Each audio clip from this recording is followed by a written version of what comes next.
Hi there, I'm Dean Heskin. You are tuned into our podcast, The Secret War on Cash. Excuse me, I lost my train of thought there for a moment. I'm President and CEO of Swiss America Trading. And if you're actually subscribed to our channel, welcome back. And if you're not, we encourage you to do so, as we'd love to talk to you more in the future. When I say we, I mean my co-host, Chris Agelastos. He's going to jump in here. Chris, good morning. How are you? I'm doing well. Survived the winter storm here in Phoenix, Arizona. Yeah, that I'll tell you what. The story there was some places got hit super duper hard. I know CC was talking before, our producer, before we started taping here, that or recording, I should say, um, that he's in New York. And I think they got like 16 inches, but not nearly as bad as what they thought it could be. So, but it's a big Yeah, storm. In fact, I saw that I think there was more. I think they said more flights were canceled because of the storm than during COVID. So yeah, I saw that. Isn't that crazy right there? Just that statistic.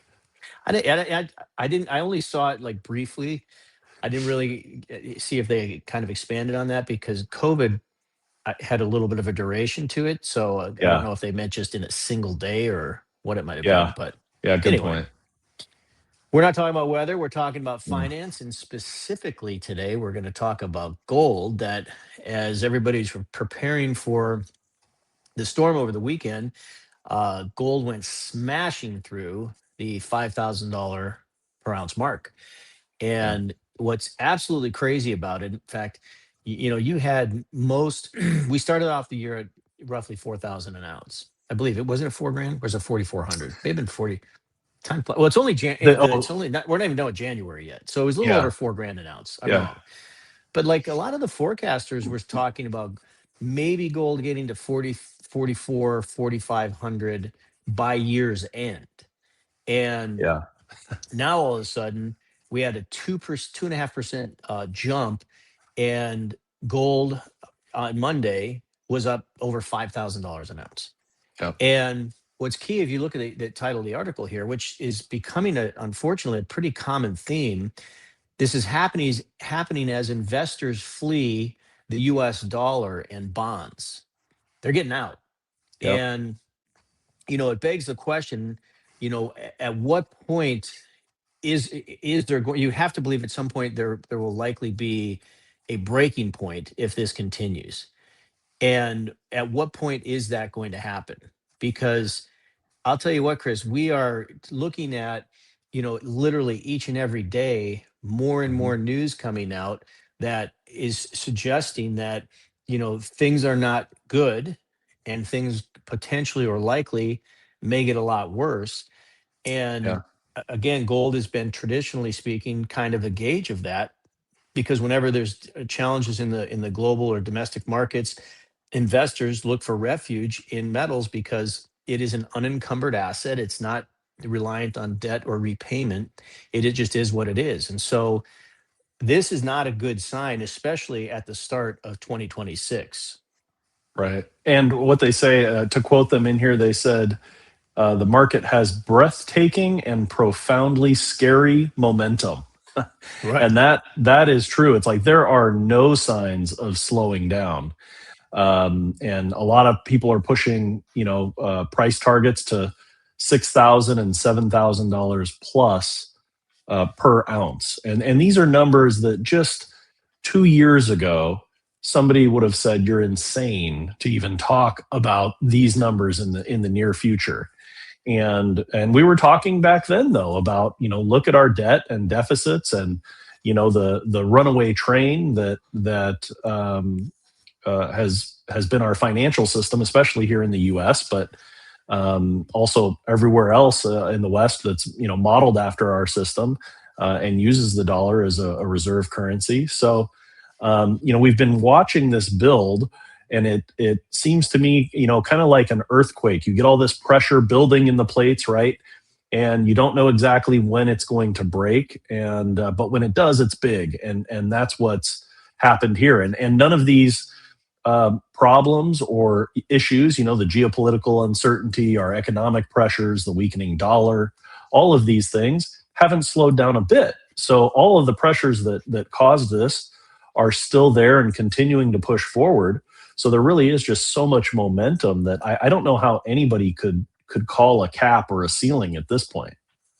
Sure. And Well, that kind of leads probably a good lead in or segue into the next article here. That first one we were looking at was that was out of Financial Post. This next one is from CNBC, Hmm. and in this one you've got it's basically somewhat of a reiteration. Another day, another high. Gold Hmm. surges past 5,100 as investors seek shelter from global risks. So, at bullet points here in the beginning, how gold climbed to a fresh all-time high above 5,100 an ounce. Then they go on to say in the next bullet point, gold rally reflects mounting flashpoints from Greenland and Venezuela to the Middle East, reinforcing its role as a hedge amid structurally higher geopolitical risk. Now, Hmm. the reason I kind of wanted to emphasize those points is because this in the market, this is pretty typical commentary that you'll see really in any market as there's is a move up, a move down, or whatever might be happening. The market is always looking for an explanation. Okay, this happened because of this. And these things that they're mentioning here about Venezuela and the Middle East and Greenland, all very true. Hmm. But I think what's really important, and the reason I wanted to kind of key in on this article in addition to the other one, Chris, is because yes, those were factors that were that were or are taking place currently. But Hmm. understand all of those other things that we've been talking about on our podcast, and CNBC might be talking about it, or Bloomberg, Fox, etc. All those other things are still happening as well. So it's Yeah. not just like, okay, this happened and this is why this is taking place. It's basically just kind of like an added log on the fire at this point. And Yep. again, kind of to your earlier point, where with what metals are doing and the pace that they're on, and this it highlights as well, not just gold but silver, which you have silver, the spot price there jumping up what 4.9% to 107.9 an ounce.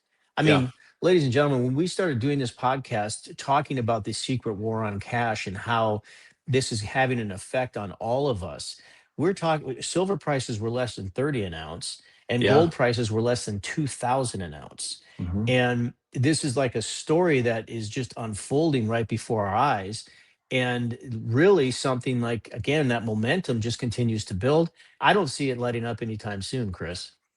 No, and they talk about it in here that all of this shows a major crisis of confidence in our traditional financial system and financial assets. So, people are concerned about not only the banks, which they've been concerned about for a while, right? We had some bank failures in the last couple of years.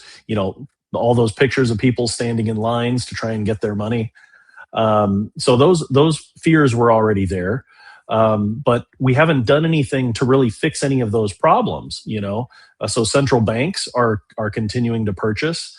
More and more institutions and people are pushing money into physical gold, and even gold ETFs and mining shares, which obviously are less desirable. But people are finding any way they can right now to try and get into the metal markets to protect themselves. And not only that, but if the Federal Reserve was going to raise interest rates, for example, and tempt people to keep some money in money market accounts or regular high yield savings accounts, and pay them 5%, 6% interest, maybe then people would consider leaving their money there. But with low interest rates and lower interest rates on the horizon, the Trump administration is continuing to push for lower rates. The Fed is talking about lowering the rates already in advance of their next meeting. All of those things make gold and silver even more desirable, and you push in there all the safe haven demand like we've been talking about. There really is no negative momentum here. I mean, the wind is in the sails, and prices are continuing to go, and we're hearing about it too from new and old clients. Old clients that want to get in and add more while they still have affordable numbers here in their mind, and clients that didn't in the past and regret it and don't want to make that mistake again. Sure. Well, and for those listening to this podcast, if you're sitting there wondering, should I get involved in gold, or even if you're involved in gold, invested in gold already, should I put more into gold? Have I missed the boat? The answer is no. And I don't say that just as an eternal optimist. I say that based on what we see taking place. As we started this last article talking about, this geopolitical aspect of what's driving gold prices. People may or may not be aware, Chris, that we've heard about central banks buying gold. Okay, they've been buying a lot of gold. Pre 2022, central banks were averaging 17 tons a month in terms of gold purchases.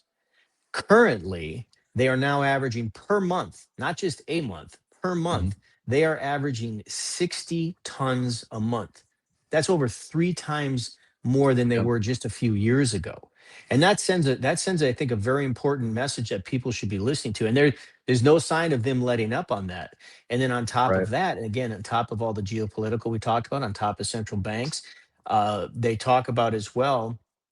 Goldman Sachs, it kind of like what halfway, maybe a third down this article, how they see physical purchases by high net worth families have become an increasingly important source of demand. Now, I'm here to tell you, even if you're not a high net worth family, and I don't know what they're using as that definition, but Mhm. gold is for everyone. Now, if you have a Yep. small portfolio, a big portfolio, a percentage of that should be in physical metal because this is not something, again, as we mentioned, there's just layers and layers and layers to what is actually driving this market. And I did find it, I'll kind of finish on this, Chris, but I did find it interesting. They quote analyst at Union Bancaire Privé, I think it's pronounced, on Friday, who talking about gold with a year-end target price of 5,200 an ounce. And I saw that, and I'm Did, like, that's like a did they mean day. weekend? Like this next weekend, we're going to see that number, I think. Yeah. Now year end, and what I find interesting about, and look, I guess to be safe, it's always better to be conservative because if it does better, all you have to say is sorry. Yeah. You could have made even more money. But Right. here's my point. We've talked about this where at $5,200 an ounce, a 10% move would be a $520 move. Yep. Okay, so you start, and this is tough math for me to do on the fly here. But you start backing off basically, let's just say gold at 5,100. Yeah. 5,200, that's not even that's like what's it'd be 2%, is it? No, 20. Yeah. If a 10% move would be 520, It'd be it'd be a like 10 2, 2% 3%. move, 2% Yeah. move, yeah. Yeah. And my point being is Tiny. that is what we just saw over the weekend, over 2% in gold. And that's where Yeah. that price of 5,200, I find it now. Maybe the rest of the story is they see it going up to 6 grand and pulling back to 5,200, but I wouldn't want to put my name on that prediction by any Right. stretch of the imagination. Well, Yeah. They always all right. under promise on those predictions. We saw it all last year with Bank of America and Goldman, and every few weeks or every month they'd update their forecast by a few $100s more. So That's they're right. always behind on that. So the fact that they're all still saying it's going to go higher means it's going to go a lot higher. Yeah. Yeah, you're absolutely right. Well, for those of you tuned in, if you want to learn more about how you yourself and your family can get diversified into gold, get yourself some tangible assets in your portfolio, please feel free and contact our office. You can do that by calling or texting 1-800-289-2646.